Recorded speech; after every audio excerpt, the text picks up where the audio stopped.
गुरवे गौरचंद्राय राधिकाय तदालये कृष्णाय कृष्णभक्ताय तदभक्ताय नमो हरे Krishna.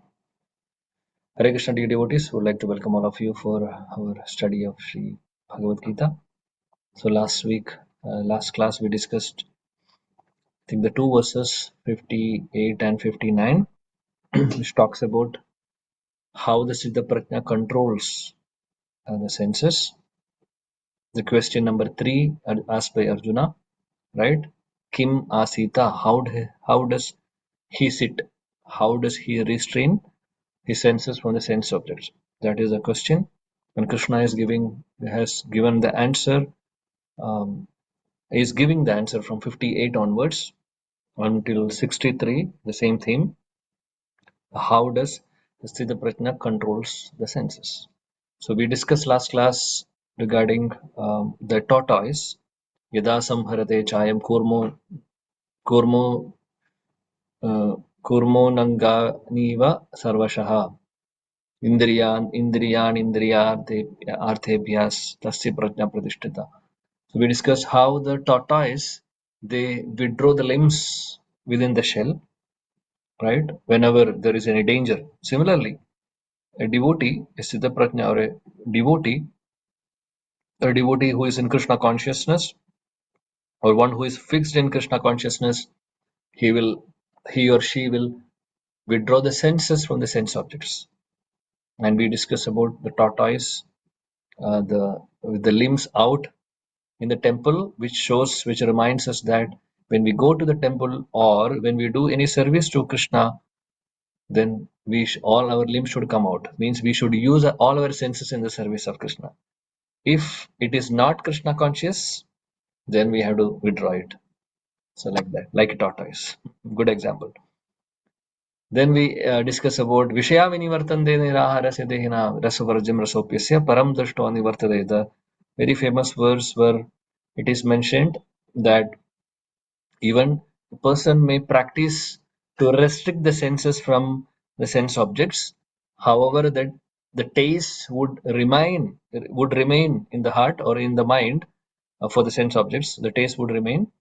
Uh, however, However, if one starts experiencing a higher taste, then all the other lower taste will be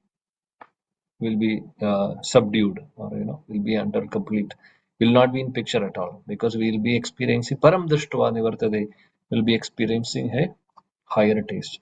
So experiencing a higher taste is the theme of the 59th verse. So we already discussed that. Today let us do the verse number 60. Let me share the screen.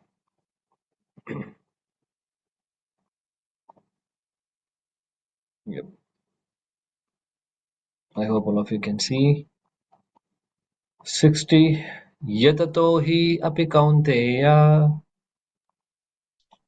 यततो हि अपि कौन्तेय purushasya vipaschitah पुरुषस्य विपश्चितः indriyani pramatini इन्द्रियाणि प्रमातीनि haranti prasabham manah. हरन्ति प्रशभं मनः. Translation: The senses are so strong and impetuous, O Arjuna, that they forcibly carry away the mind even of a man of discrimination who is endeavoring to control them. Yeah, very important. So this is the situation. Like, we know, Krishna says here, even a wise man who even a wise man means one who is a proper person, not an ordinary person. Even a wise man who is a good human being, he can be distracted by the senses. Or we can, not only wise man, even a devotee, practicing devotee, also will be distracted by the senses. It's not easy as we think, because to be consistent in sense control is something beyond our conception. In fact, it's not easy to control the senses consistently. If we start, whenever we get when we get the higher taste, definitely, and also by continuously hearing about Krishna, continuously, you know, be in the association of devotees, not having much distractions, then somehow we can control it. Somehow we can manage it. Otherwise, it is not easy as we think. Yatato hi api kaunteya, O Arjuna, Kaunteya is Arjun.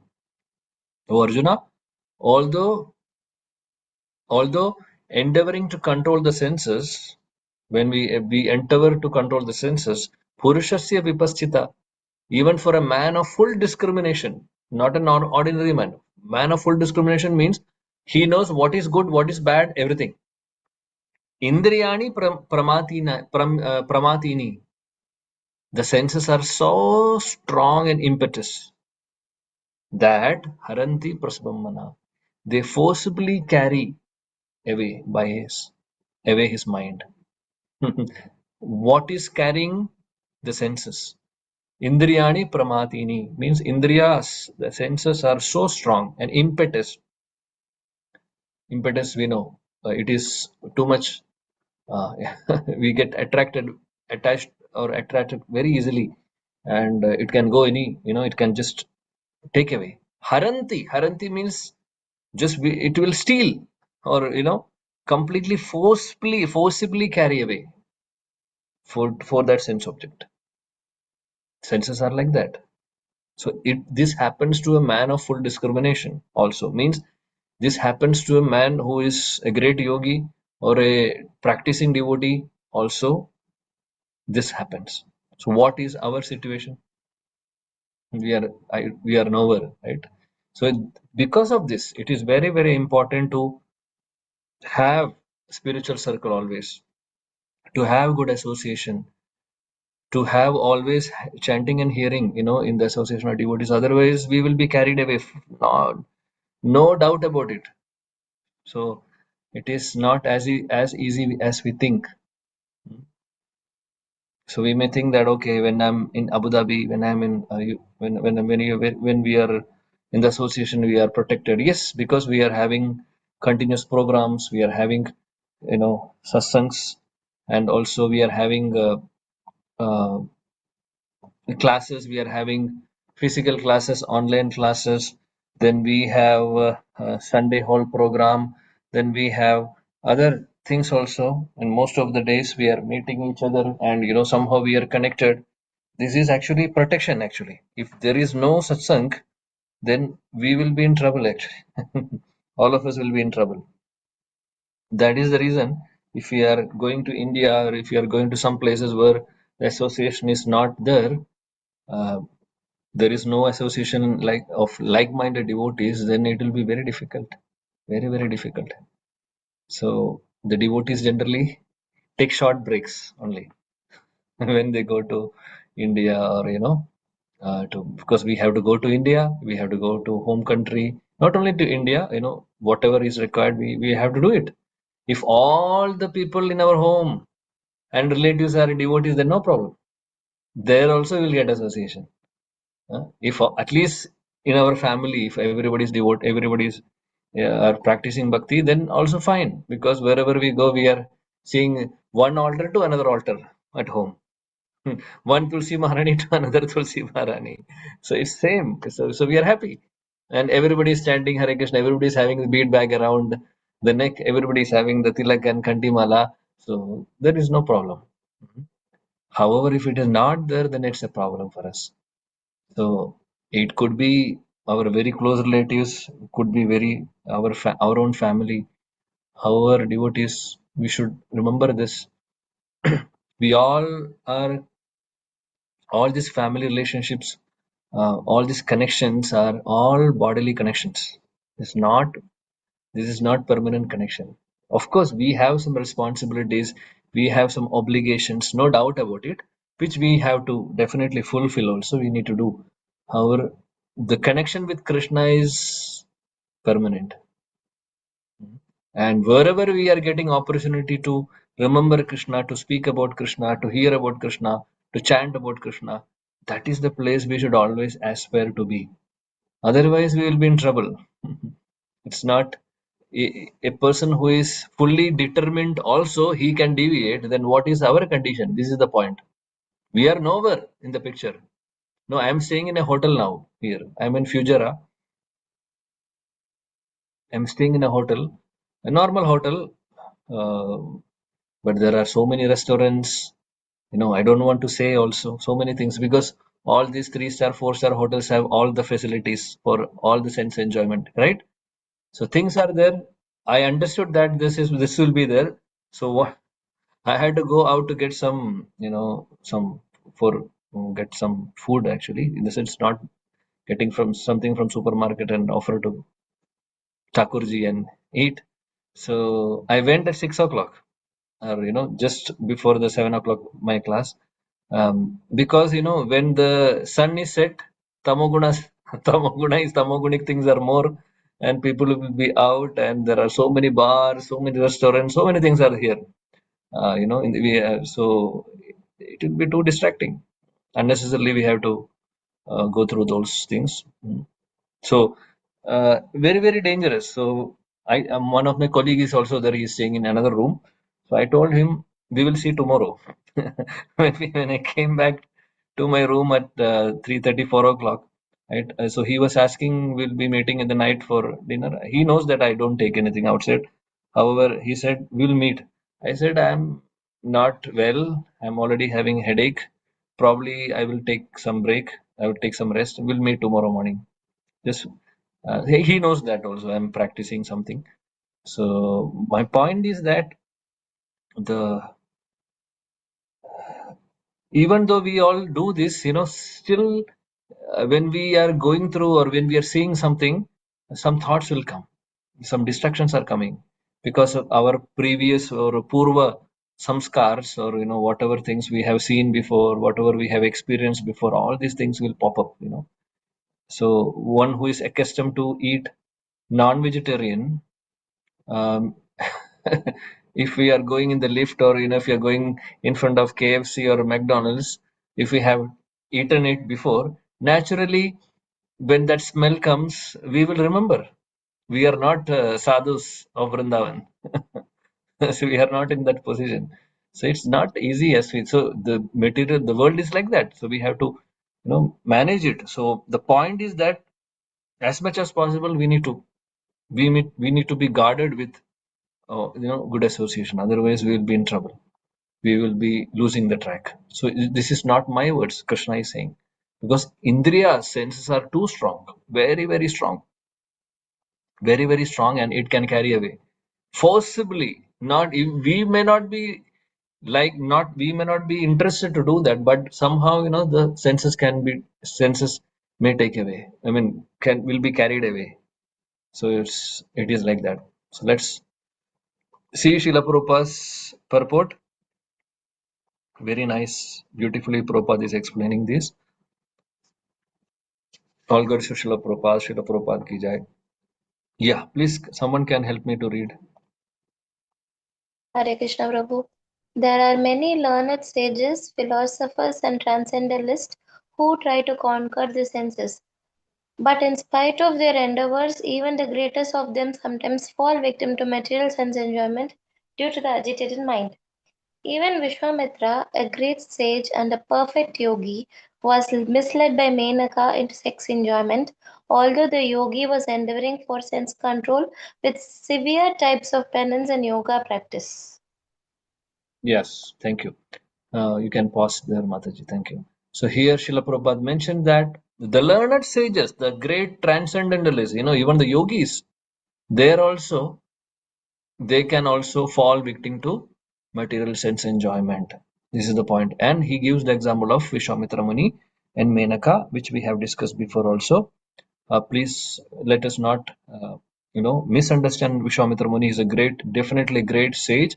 However, these are examples in the Shastras to show us that this, the importance of controlling the senses, etc. So Krishna uses different devotees for this, for teaching all of us, basically. And yeah, continue, Mataji. And of course, there are so many similar instances in the history of the world. Therefore, it is very difficult to control the mind and senses without being fully Krishna conscious. Without engaging the mind in Krishna, one cannot see such material engagements. A practical example is given by Sri Yamunacharya, a great saint and devotee, whom Yeah, you say, can just yes, Prabhu. yeah. So I will just finish this and you can then read the verse. So here Srila Prabhupada is saying that there are so many instances, similar instances in the history of the world. Not only Vishwamitra Muni, there are many examples like that, and it is not. It's very difficult to control the mind and senses without being fully Krishna conscious. This is the point. Other we cannot artificially do all this if we are not engaged in something higher. We cannot, control the senses. The lower taste will never go away because we think that that is the higher taste, because we have accustomed to those lower taste, thinking that that is the greatest enjoyment. So naturally our senses will go in that direction, so unless and until we are getting a higher taste in bhakti, so it will be very difficult. So that is what Krishna Srila Prabhupada is saying. Unless we are in Krishna consciousness, unless being fully Krishna conscious, it is very difficult to control the mind and senses. And a beautiful example is given here. Shri Yamunacharya, he's a great devotee. He is a guru of Sripad Ramanujacharya of Sri Sampradaya. So please recite. Yes. यद् अवादि मम चेत कृष्ण पादारविन्दे नव नव रस धामनि उदयतं रन्तुम् आसीत् तद् अवधि बता नारी संगमे समर्यमाने स्मर्यमाने भवति मुख विकार सुष्ठु निस्तिवानं च.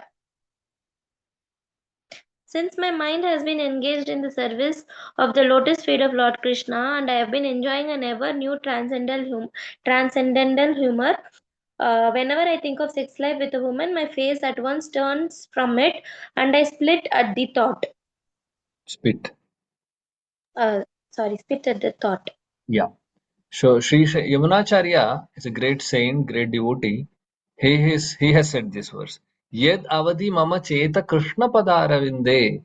Since my mind has been completely engaged in the service of Krishna, the Krishna Padaravinde, my mind, Mama Chetaha, my mind is fully absorbed in the thoughts of Krishna, in the service of Krishna. Nava Nava Rasa Dhamni Udayatam Rantumasit. And I am enjoying that, I am engaging in the service of the lotus feet of Krishna. And in that service, in that engagement, I am enjoying. What enjoyment? Nava Nava Rasa. He's saying that I'm getting new transcendental humor. Humor means new transcendental rasas, or melos, bhavas, new transcendental bhavas or rasas. He's enjoying, and in that state, tad avadi bata nari sangame smaryamane. If so, in that situation, whenever I'm thinking of sex life with a woman, then what he says, Bhavadi Mukha Vikara Sushtu Nistivanam Cha. My face at once turns from it and I spit at the thought. I spit at the thought because why this devotee Sripad Yamunacharya is saying like that? Because he understands that that is something lower enjoyment, material enjoyment, and at once spitting at the thought means completely rejecting the thought itself, cutting the thought, spitting the thought, spit at the thought means cutting the thought. Hmm. So, because the reason is that the devotee is engaged fully in the service of Lord Krishna and always remembering Him, and experiencing some higher taste. So, what is the lesson? So, he says, whenever I think of sex life with a woman, so even a great devotee is not that he or she is thinking. The thoughts will come, could come, would come. Hmm? So a great senior devotee of senior disciple of Srila Prabhupada also. One time he was saying, this I heard from my Shiksha Guru, when he asked the question, or when someone asked in the class about the question of this, this material desire, material thoughts, and some of the thoughts, it's very difficult to, sometimes we don't want such thoughts. Not only this kind of thoughts, any material sense gratification thoughts. It may come in our, maybe it comes in our thought. Maybe we are not doing that, or we are not indulging in it. Nothing. Maybe we have not even experienced that in this body. Still, such bad thoughts would come. Why? What is the reason? So that senior disciple of Srila Prabhupada said that thoughts would come even for a great devotee. Like now Yamunacharya is saying that he's not saying that I will not get the thought. He's saying that even if I get a thought, I will reject that thought. Means he will not indulge in, he will not act on the thought. He will just reject the thought. But what happens to people like all of us? We get thoughts and we act on it. So it's not that even if we are practicing Krishna consciousness for 50 years, dear devotees, we may get bad thoughts. We may get so many temptations. Now, there could be chances for for the agitation of our senses. There will be many situations like that. However, if we are indulging, if we are acting on that sense agitations, then we are falling down. However, if we are cutting that, we are saved. So to cut that thought, it's not easy. To cut that, not only thought, to cut that feelings or whatever kind of desires or things comes in our mind. To cut that, we need a lot of lot of that discrimination, or we can say we should be very much connected to Krishna. We should be very much connected to Shravanam Kirtanam. Otherwise, even for a small second or minute, we may act on it. We don't know. If we are acting on it, gone. Then it takes a lot of time for us to come back, to the normal situation. So it's very challenging thing. So it's not that we may think that sometimes, oh, I'm chanting, I'm doing those, all practicing this, but still, I'm getting so many material desires or so many thoughts are coming. Why it is like that? So let thoughts come, no problem, but let us not act on it. We have to cut the thoughts, or we have to reject such thoughts. So Sripad Yamunacharya is teaching us. And here one more point, that he is saying that because he is completely absorbed in the service of Krishna, this is lower sense gratificatory thoughts is not at all disturbing that devotee. Continue. Krishna consciousness is such a transcendently nice thing that automatically material enjoyment becomes distasteful. It is as if a hungry man had satisfied his hunger by a sufficient quantity of nutritious eatables. Maharaja Ambarisha also conquered a great yogi, Durvasa Muni, simply because his mind was engaged in Krishna consciousness. Savai mana Krishna padara vindyor vachamsi vaikunda gunanu varnani. Hare Krishna. Thank you. So Srila Prabhupada says Krishna consciousness is such a transcendently nice thing that automatically material enjoyment becomes distasteful.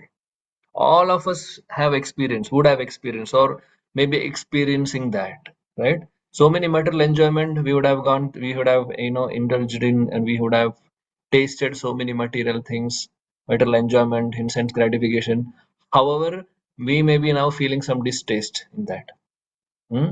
Right? Watching movies, going out with the friends, trying new restaurants or whatever. These are small things, but we would have done this many times. So now we are not feeling it. We are not. We don't want to do all these things, because the reason is that we are finding some happiness, inner happiness, actual spiritual happiness inside. We are getting some higher taste. That is the only reason. So we are getting some higher taste. Otherwise, nobody is going to sit at 9 o'clock here and try to discuss about Krishna, or study scriptures. It will never happen. So we have, all of us have some, definitely some higher taste. We are getting some glimpse of higher taste, not fully higher taste, but glimpse of it. With that glimpse itself, we are getting attracted. But the problem is that this glimpse can fade away also if we are not, encapsulated with the association of devotees. Otherwise, it will be a problem. So that is why Srila Rupa Goswami in the 5 important limbs of bhakti, he says the first point, association of devotees.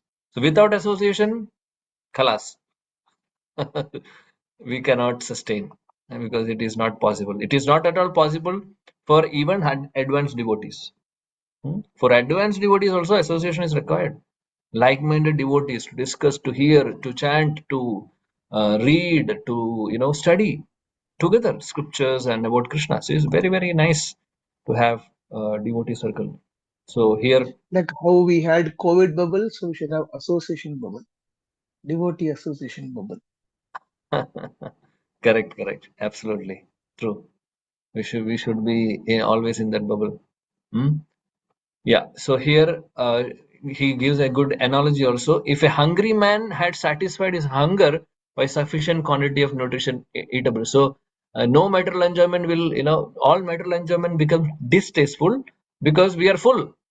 We are full with Krishna consciousness. At least some, not that we are fully absorbed, but at least, because the taste of Krishna consciousness is, it's so tasty that even a glimpse of it, it fills our stomach. Even a glimpse of it, if we are getting full, we don't know, we cannot digest it also now.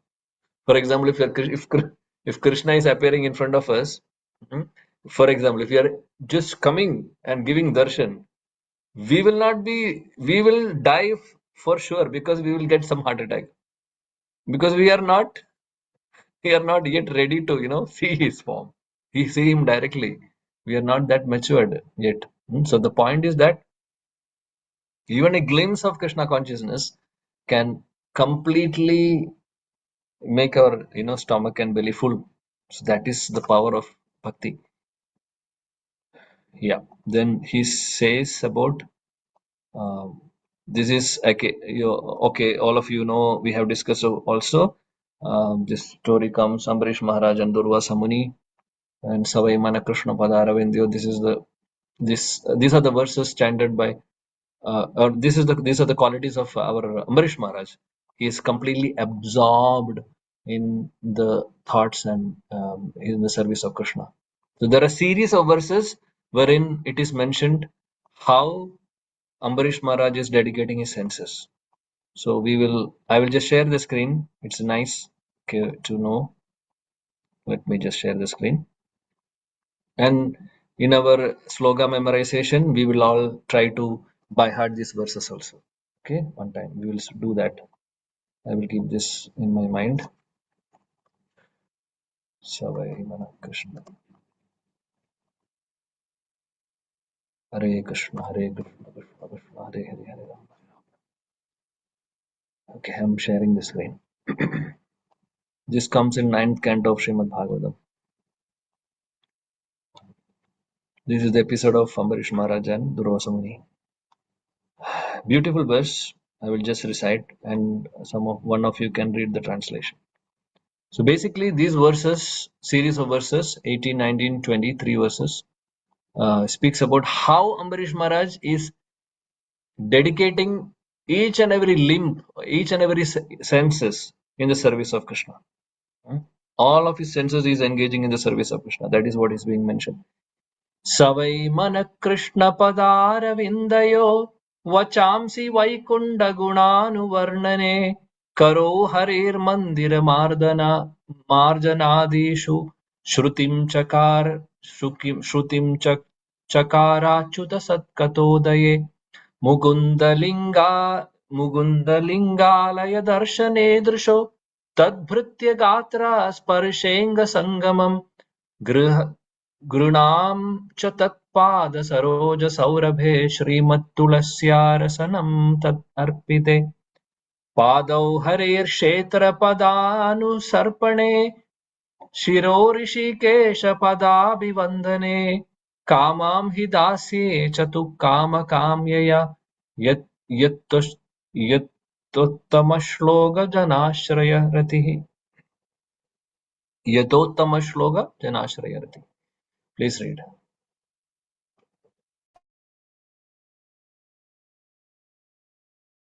Anyone, please. Hare Krishna. Maharaj translation. Maharaja Ambarisha always engaged his mind in meditating upon the lotus feet of Krishna, his words in describing the glories of the Lord, his hands in cleansing the Lord's temple, and his ears in hearing the words spoken by Krishna or about Krishna. He engaged his eyes in seeing the deity of Krishna, Krishna's temples, and Krishna's places like Madura and Vrindavana. He engaged his sense of touch in touching the bodies of the Lord's devotees. He engaged his sense of smell in smelling the fragrance of tulasi offered to the Lord. And he engaged his tongue in tasting the Lord's prasada. He engaged his legs in walking to the holy places and temples of the Lord, his head in bowing down before the Lord, and all his desires in serving the Lord 24 hours a day. Indeed, Maharaja Ambarisha never desired anything for his own sense gratification. He engaged all his senses in devotional service, in various engagements related to the Lord. This is the way to increase attachment for the Lord and be completely free from all material desires. Hare Krishna. Jai. Thank you. So beautiful verses.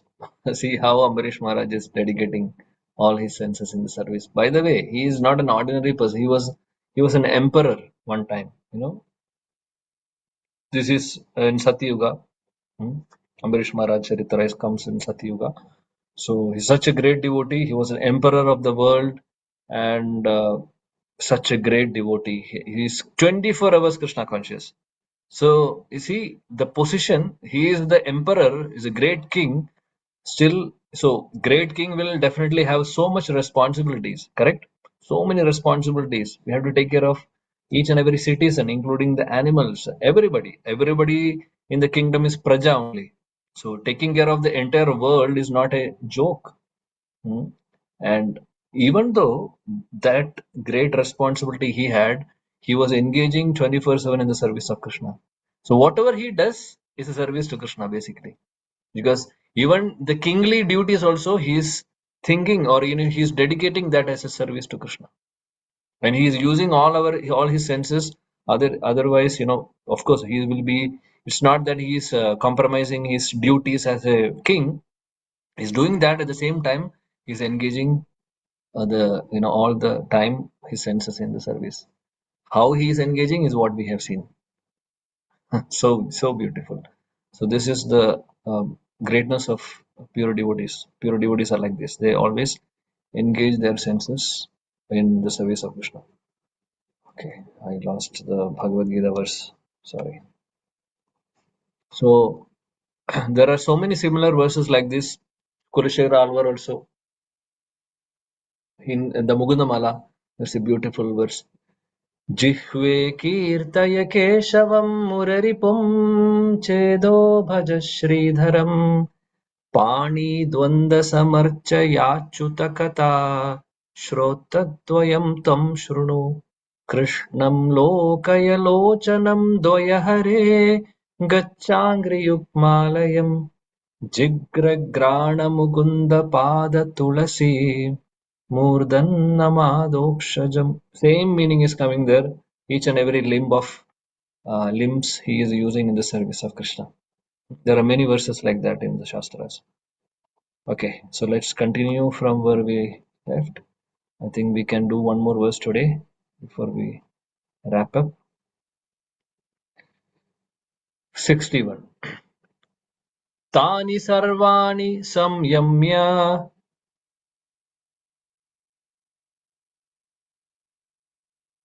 Hare Krishna, Tani Sarvani Samyamya yukta asita matparaha Yukta Asida Matparaha vashehi yasyendriyani Vashehi Yasyendriyani तस्य प्रज्ञा प्रतिष्ठिता. Tasya Prajna Pradishtita.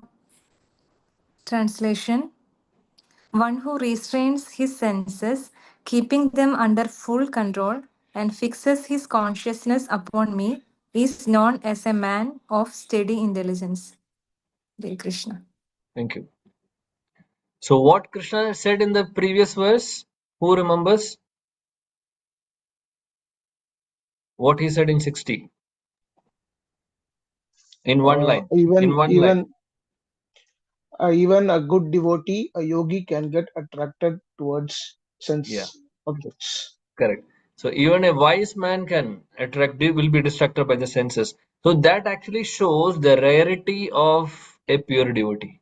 Siddha Prajna. You remember the example of Srila Haridas Thakur in the contrast, whenever we discuss about Vishwamitra Muni, Srila Prabhupada mentions about Haridas Thakur in a different purport, basically, wherein he is a Siddha Prajna, no doubt. He is a pure devotee, he is of that high caliber, and there are no, no, it's not easy to find such devotees.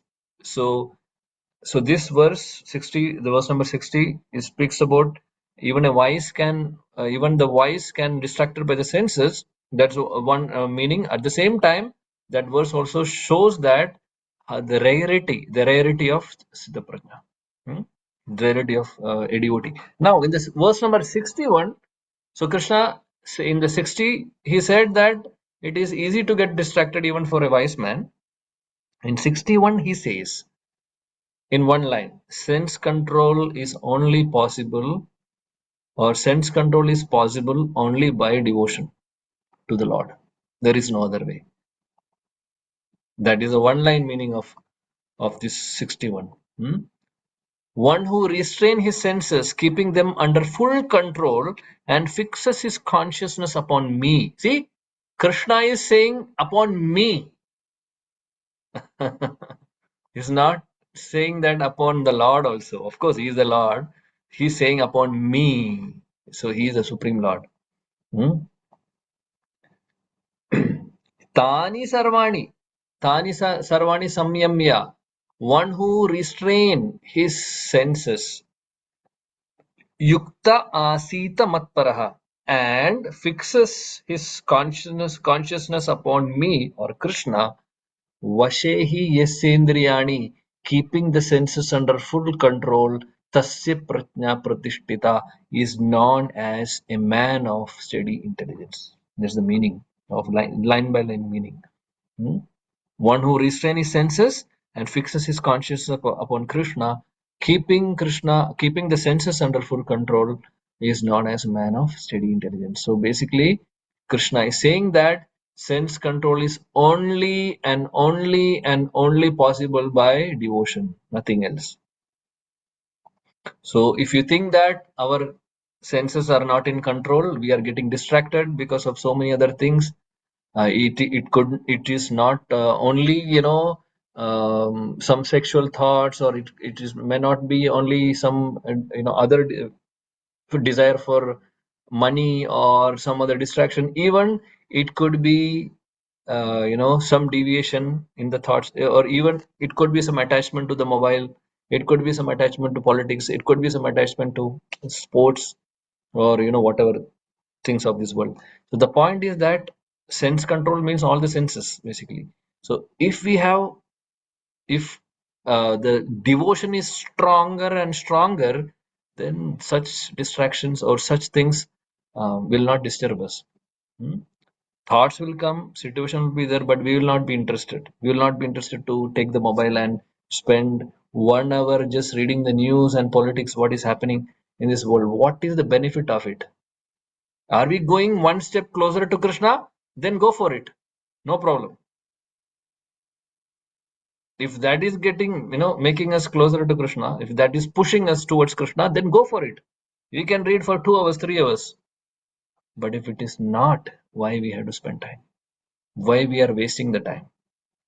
Question to all of us. If sports or cricket or football or World Cup is taking us towards Krishna, let us watch, no problem. But what are we watching? 90 minutes we are sitting in the football match, sitting and watching. What is the benefit? That 90 minutes we are forgetting of Krishna. Complete forgetfulness. complete forgetfulness. Correct or no? Or IPL or one day or that the one day cricket. I forgot even what is that 50 hours match. And test cricket or whatever. I don't know test cricket is nowadays there or not. Anyway, initially it was there. I used to sit for 5 days to watch. There was days like that also. Even have gone to watch many live cricket matches also. So the point is that if it is taking us closer to Krishna, yes, we can do it. If it is making us forget Krishna, why we need that? So we have to really see what we are doing. So Prabhupada himself he is already giving this sloka. Just now we discussed. Anyway, we will go through the purport and we'll skip this portion because we already discussed. However, Prabhupada mentions, let us discuss. Uh, who can read this, please? Now you have to explain. We have already discussed it, so someone can explain. Yeah, please go ahead. Hare Krishna. One who the highest conception of yoga perfection is Krishna consciousness is clearly one is Krishna conscious. It is not at all possible to control the senses. As cited above, the great sage Durvasa Muni picked a quarrel with Maharaja Ambarisha, and Durvasa Muni unnecessarily became angry out of pride and therefore could not check his senses. On the other hand, the king, although not as powerful a yogi as the sage, but but a devotee of the Lord, silently tolerated all the sage injustices and thereby emerged victorious. The king was able to control his senses because of the following qualification, as mentioned in Srimad Bhagavatam 9.4.18 18 to 20. Okay, thank you, Prabhu. Sa vai Hare Krishna. So here, what is what Srila Prabhupada wanted to convey to us? Yeah, quickly. Yes, Prabhu, you can also you please say what you understand.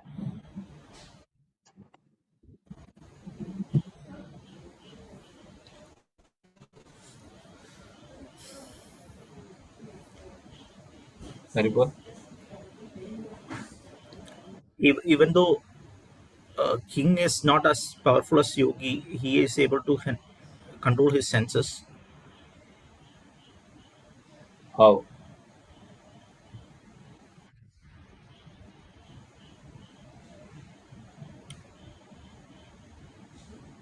What is the reason?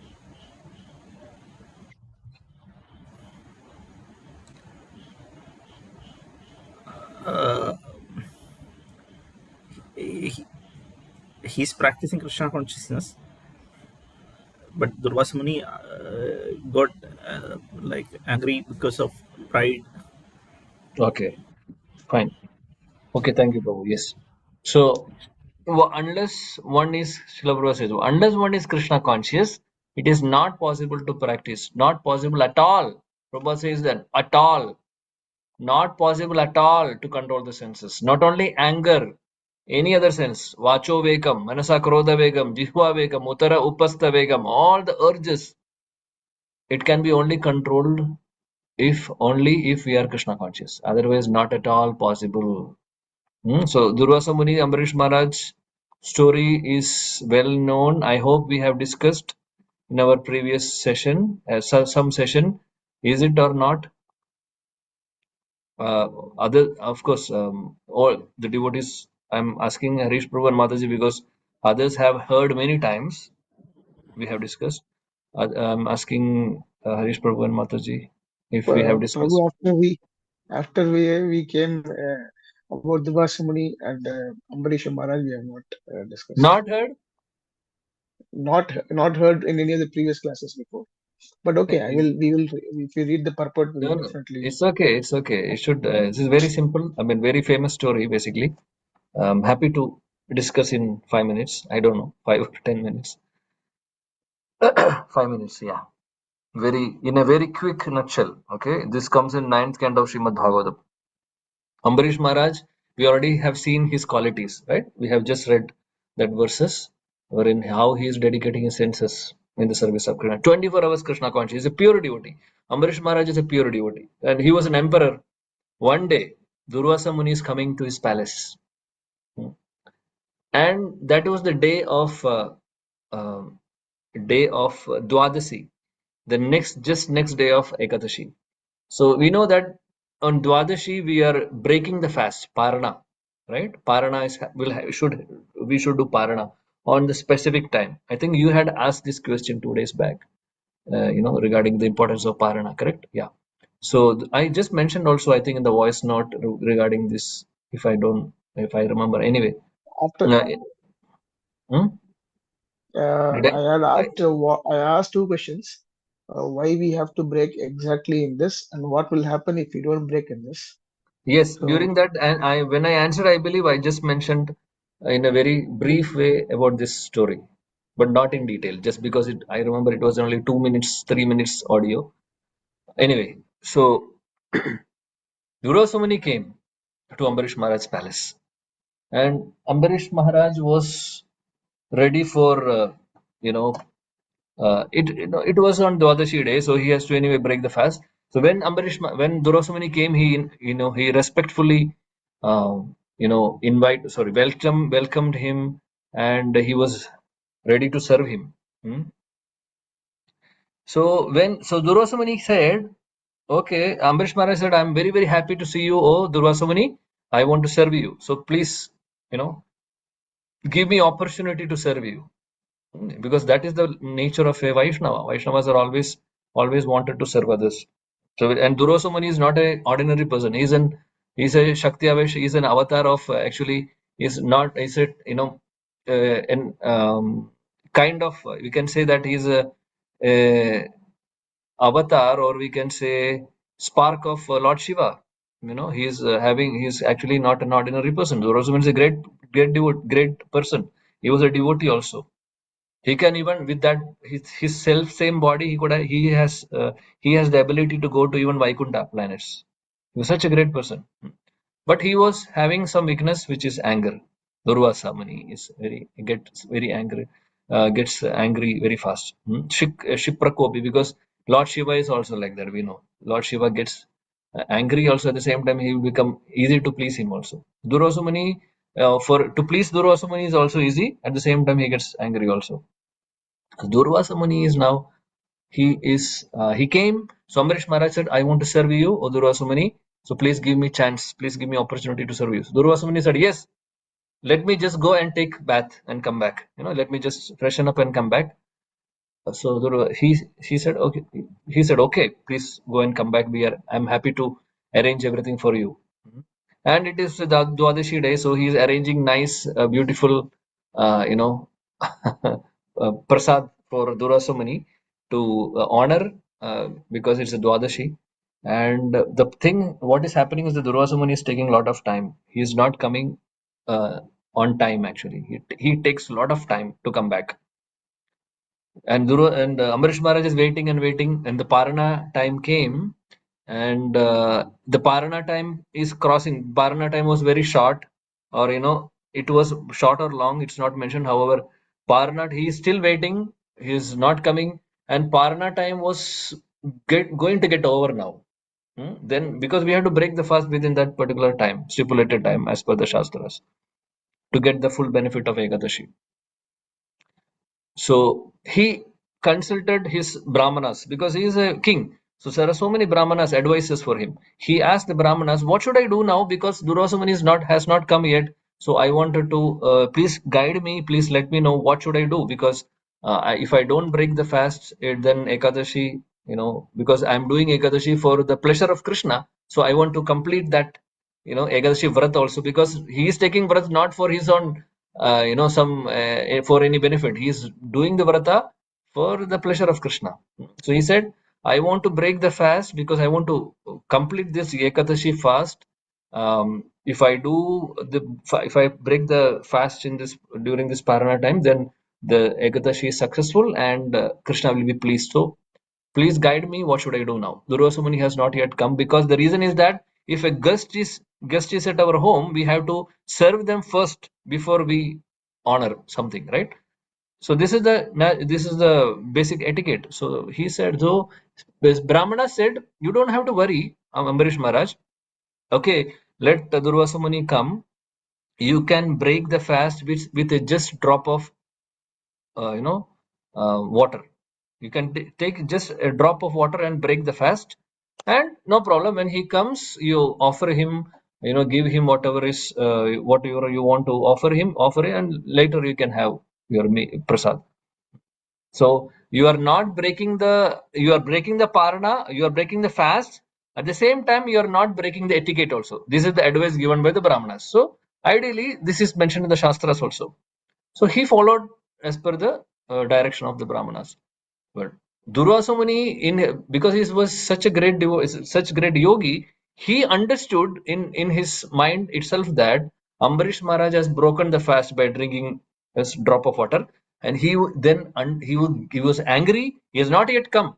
He is still taking bath, But he understood that, and he came. He was rushing to the palace of Ambarish Maharaj, and he was shouting. He was angry and shouting at Ambarish Maharaj, asking, "What kind of emperor you are? Because you don't have etiquette. You don't have etiquette to because I came here. You are not. You promised me also that you will be serving me, and now you are not waiting for me. I am going to kill you," he said. What he said, he took some hair from his hair and he's invoking a demon to kill Ambarish Maharaj. Because he's such a powerful yogi, and he took some hair and throw in the floor, and a demon came out from that. And this demon was why the demon came to kill Ambarish Maharaj, basically. And this demon, so Ambarish Maharaj is standing there with folded hands. He is not at all bothered about demon or whatever Rakshasa, it doesn't matter for him because he's fully absorbed in the thoughts of Krishna. Savai mana Krishna padaravindayo. He's standing there, and this demon came, and this Rakshasa actually, he was attacking Ambarish Maharaj. So what happened? Ambarish Maharaj is standing like this, but Vishnu Sudarshana Chakra came. Ambarish Maharaj did not call, "Oh Sudarshan, oh Vishnu, please save me." He did not even call. He is remembering Krishna and chanting. He is not at all thinking that, okay, my life is in danger, because he's fully absorbed. Because a devotee doesn't fear to die. Devotee's only fear is that, will I forget Krishna? This is his only fear. Will I forget Krishna? I don't want to forget Krishna. I don't want to forget Krishna. I don't want to forget Krishna. This is the only fear for a devotee. Demon or Rakshasa or somebody in the life is at, we are at risk or death or nothing. Nothing will bother them. So he is standing there, and Sudarshan Chakra is coming automatically. And this Sudarshan Chakra is chasing this demon. Not only chasing, he cut off his head in front of Ambarish Maharaj and Durvasa Muni. Durvasa Muni was afraid now because he understood that this Sudarshana Chakra is not, Sudarshana Chakra is Vishnu's Sudarshana Chakra. He understood, and he killed the demon. Now he understood that something is wrong now. So Sudarshana Chakra, after killing this demon, he turned towards Durvasa Muni. Then Durvasa Muni understood, this is danger for me. He started running. From there. Ambarish Maharaj is still standing there. He is not at all, he is not understanding what is happening here. And the Durvasa Muni, the Sudarshan Chakra is chasing our Durvasa Muni is running. And it is mentioned in Bhagavatam that he is running all the three worlds. Means the entire universe is roaming. He is going to Swargaloka and taking the help of, he is not, he is directly going to Brahmaji, basically, because Brahmaji is the topmost living entity, right? He's going to Brahmaji and ask help. Please, Brahmaji, please help me. This Sudarshana Chakra is coming. Vishnu Sudarshana Chakra, I need your protection. Please protect me. Brahmaji said, I don't know the context what is happening, what has happened. However, I can say one thing: I cannot do anything, to stop Sudarshan Chakra because it is beyond my capacity and range. It is beyond my capacity. Please don't tell me this. I cannot help you. Because it is my boss, boss weapon. I can't stop that. So better you can do one thing. You can go to Shiva because he is more powerful than me and he is an expansion of Krishna only. So you can go and he will help you. And he went then straight from Brahmaloka to Shivaloka and asking the protection. Please, Shiva, Lord Shiva. By the way, Durvasa Muni is I said expansion of Lord Shiva. So he's going to his own, the original form and asking the protection. Lord Shiva is meditating, and when Durvasa Muni came, he opened the eyes and what is the problem? He said this. Then he's also seeing Sudarshan Chakra eyes, he's going and is almost just in the back, of Durvasa Muni. Lord Shiva said, I'm really sorry, I cannot help you because this is beyond my control. So then Durvasa asked, who can help me? He said, the honor of Sudarshan Chakra is Vishnu. You can go to him and ask him protection, ask protection from him. Then Durvasa in the self same body is going to Vaikuntha. Bhagavatam says he goes to Vaikuntha. Lord Vishnu is there, and he is telling Vishnu, please protect me from this Sudarshan Chakra. Lord Vishnu is seeing him, and he is just asking Sudarshana Chakra to just pause for some time, and now he is speaking to Durvasa Muni. He said, I'm really sorry. Aham bhakta paradino hi asotantra ivadduja sadhubir grasta hridayam bhakte bhakta janapriya. He says, Aham bhakta paradino. I am really sorry to say that because of the love of the love of the devotees love towards me, because of their love, sincere love in their heart, I am completely subjugated. I am completely controlled by my devotees. I become subservient to my devotees. So I am really sorry that even the Sudarshana Chakra has gone from my hand without my knowledge. It has gone because I am completely surrendered. He is saying, Aham Bhakta Paradino. He is saying, Vishnu is saying that I am surrendered to the my devotees. I'm completely, I'm sold out to my devotees. I cannot help you, he said. Hmm? Then Durvasa Muni asked, then who can help you? The honor of the weapon cannot help. Then who can help? Please tell me. Please give me a solution for this. Then Vishnu said, then there are so many beautiful conversation. In fact, there are many verses like this. Vishnu is saying that then Vishnu. One more verse is there coming is beautifully that he's saying that I live in the heart of a devotee, and in the devotee's heart, I live in the heart of devotee, and devotees are living in my heart. He's saying. So there are beautiful verses wherein he's saying the glories of devotees. Vishnu is glorifying his devotees. And he said the only solution is that you will be protected if you go and surrender to Ambarish Maharaj. Go back and surrender to Ambarish Maharaj. Then the Sudarshan Chakra will save you. You will be saved. Then he's running back to Ambarish Maharaj and falling at the lotus feet of Ambarish Maharaj and asking forgiveness. And Ambarish Maharaj, see, it is mentioned that it took thousands of years for him to go to all this planetary system and come back. Bhagavatam says thousands of years it took. Ambarish Maharaj is still standing there without breaking the fast. That is the glory of a pure devotee. He's still standing there because he understood that his guest had come, some problem happened, he went, he's waiting for him. Still, he did not break the fast. Please don't ask me how he survived for 1,000 years. Those questions are not applicable here. Anyway, Bhagavatam says he did not break the fast because devotees can, even without eating, drinking, they can survive because they are fully absorbed in the nectarian pastimes, nectarian, they're always thinking about Krishna's Nama, Rupa, Guna, Leela. They're absorbed completely. Why they need food? No need of food. So anyway, so Durvasa Muni came and fallen at the lotus feet of Ambarish Maharaj, and suddenly this Sudarshan Chakra went off. Just he went away. And Ambarish Maharaj did not know what has happened. Ambarish Maharaj said, "What are you doing, Durvasamuni? You are such a great yogi, and you are falling, you are paying obeisances in front of a papi. Because I did not serve you properly. I could not serve you properly. Because I broke the fast. Even I did not do proper etiquette. I'm really sorry, but you are paying obeisances. It is too much for me. So please get up, please get up. He's saying."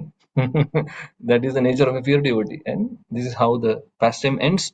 So Srila Prabhupada is reminding this pastime, through this purport, that how great is Ambarish Maharaj.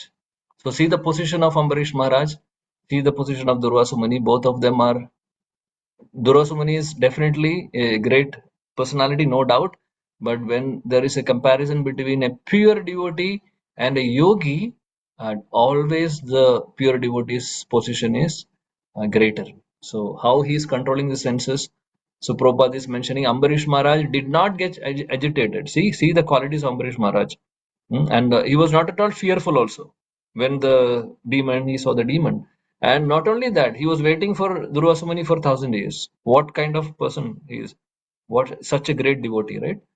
So, and Durvasa Muni on the other hand, he got agitated.